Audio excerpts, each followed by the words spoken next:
सरकार हमारी बात सुनती है तो अच्छी बात है, नहीं तो हम पटना तक धरना की जरूरत पड़ेगी तो धरना भी करेंगे, लाठी खाने की जरूरत पड़ेगी तो लाठी भी खाने के लिए तैयार है। चलेंगे, सारे हमारे लोग जाएंगे, वहां भी हम लोग धरना प्रदर्शन करेंगे और हम सड़क से सदन तक का मार्च हम लोग करते रहेंगे। इस समाज को आगे बढ़ाने के लिए इस जाति को पिछड़ा वर्ग से अत्यंत पिछड़ा वर्ग में यदि ला दिया जाता है तो हमारी जो आने वाली जो पीढ़ी है उसका भविष्य उज्जवल होगा। ऑल इंडिया गति समाज की तरफ से बहुत बहुत धन्यवाद। महासम्मेलन होने जा रहा है, इसका मुख्य रूप से जो उद्देश्य है वो ये है कि हम लोगों का वर्षों से आयोग के अंदर जो BC1 का मामला है, इस बिरादरी को, इस जाति को BC1 में ले जाने का, वह लंबित है। हम लोग इसीलिए सम्मेलन करने जा रहे हैं ताकि यह आवाज़ सरकार के कानों में जाए और सरकार हमारे इस पुरानी मांग को जो वर्षों से लंबित है इसको अविलंब BC2 से BC1 में शामिल करे। सरकार से क्या मांग है? सरकार से मांग है भाई हमारी जात जो है गद्दी बिरादरी जो बिहार के कुछ खास इलाकों में बसी हुई है, इसको जो राजनीतिक, शैक्षणिक और आर्थिक स्थिति से काफ़ी पिछड़ी हुई है, इसको सरकार का जो आयोग है, जो सरकार हमें BC1 में शामिल करे और वो लाभ जो जिससे हम वंचित हैं, हमारे लोग वंचित है, वो सारी सुख सुविधा हमें प्राप्त हो। क्या लगता है कि आपकी सरकार मांग पूरी कर सकती है? यदि नहीं कर सकती है तो आप लोगों को बड़ा जन आंदोलन करना होगा इसके लिए। क्या गद्दी समाज इसके लिए मतलब जन आंदोलन कर सकती है?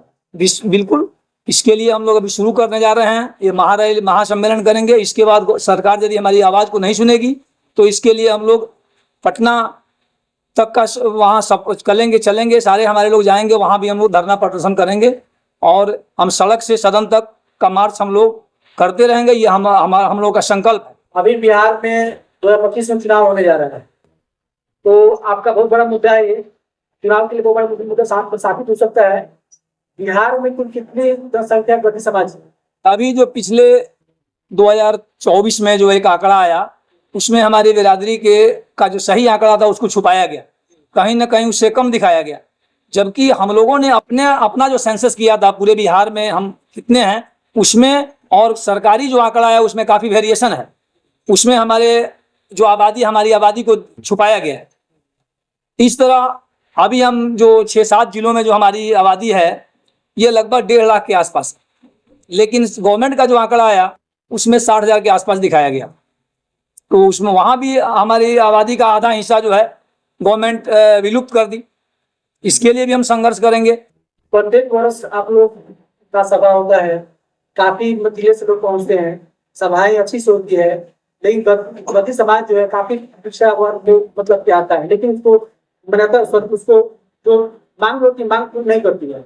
आप लोगों ने इसका आवाज और कहाँ मतलब कहना चाहेंगे आप? इसे तो हम लोग पूरे प्रदेश लेवल पर हम जैसे बेतिया में, मोतिहारी में, गोपालगंज में, सिवान में, रोहतास में और कैमूर में है हमारी आबादी।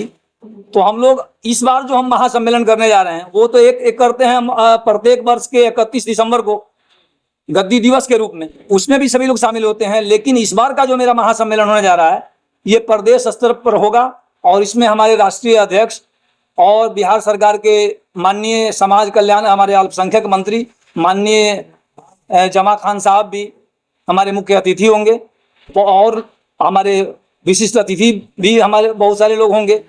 तो इस आंदोलन के बाद ये आंदोलन जो होगा ये ऐतिहासिक आंदोलन होगा और मेरी जहाँ तक सोच है और मानना है कि चंपारण का जो आवाज़ चंपारण जो उठती है वो सफल होती है।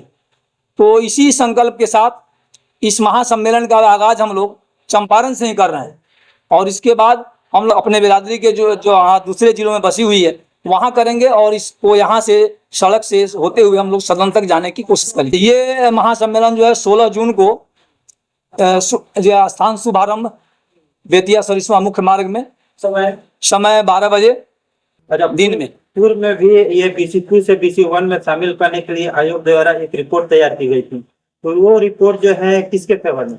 कि 2010 में आयोग ने 2 सदस्यीय खंडपीठ गठित की। इसमें जो माननीय सदस्य थे एक शमसुद्दीन आज़ाद साहब और दूसरे माननीय गुप्ता जी, माननीय गुप्ता जी, ये दो लोगों ने पूरे बिहार का भ्रमण किया, 7 जिलों का भ्रमण किया और हर गांव तक जा करके हमारी बिरादरी का राजनीतिक, आर्थिक और शैक्षणिक स्थिति का जायजा लिया।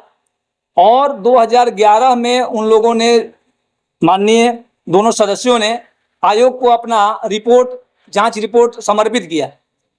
जो जांच रिपोर्ट समर्पित किया गया उसमें स्पष्ट रूप से यह कहा गया कि यह बिरादरी जो है BC1 में बल्कि BC1 से भी बदतर है इसकी हालत। तीनों स्थिति, इसको जो राष्ट्रीय राजनीतिक, शैक्षणिक और आर्थिक स्थिति जो है वह बद से बदतर है।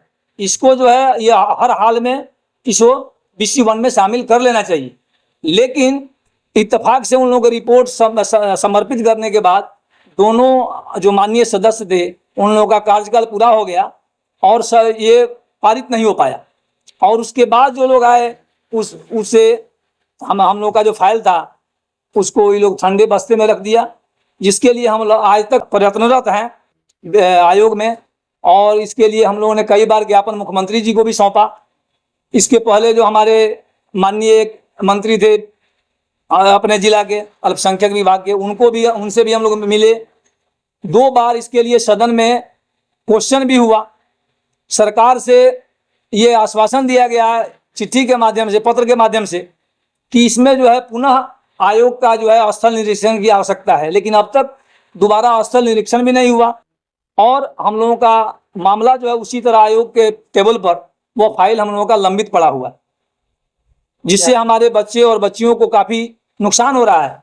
परिचय, मैं मोहम्मद इमामुद्दीन गद्दी, प्रदेश अध्यक्ष ऑल इंडिया गद्दी समाज, बेतिया, चंपारण। अपने बिरादरी के लोगों से भी आह्वान करना चाहता हूं कि अगर इसी तरह से हम सोए रहे तो जैसे कि हमारे अध्यक्ष साहब ने बताया कि मामला रिपोर्ट जो हमारा आयोग में है और अभी तक लंबित है, अगर हमारी बिरादरी नहीं जगती है, रोड पे नहीं आती है, तो ये मामले बिरादरी के लोगों को बड़े पुरजोर तरीके से ये आह्वान करना चाहता हूं कि 16 जून के जो सम्मेलन है उसमें सब लोग आए, गाड़ी भर भर के आए और उस सम्मेलन में हम लोग जो सरकार से मांग करेंगे, सरकार हमारी बात सुनती है तो अच्छी बात है, नहीं तो हम पटना तक धरना की जरूरत पड़ेगी तो धरना भी खाएंगे, धरना भी करेंगे, लाठी खाने की जरूरत पड़ेगी तो लाठी भी खाने के लिए तैयार है। लेकिन इसको हम BC2 से BC1 में लाके ही दम लेंगे। आप भी लड़ते रहेंगे? अपने हक के लिए कुर्बानी जान की भी देनी होगी तो दे देंगे। क्या परिचय हुआ उसका? मैं प्रदेश महासचिव, बिहार प्रदेश, ऑल इंडिया गद्दी समाज।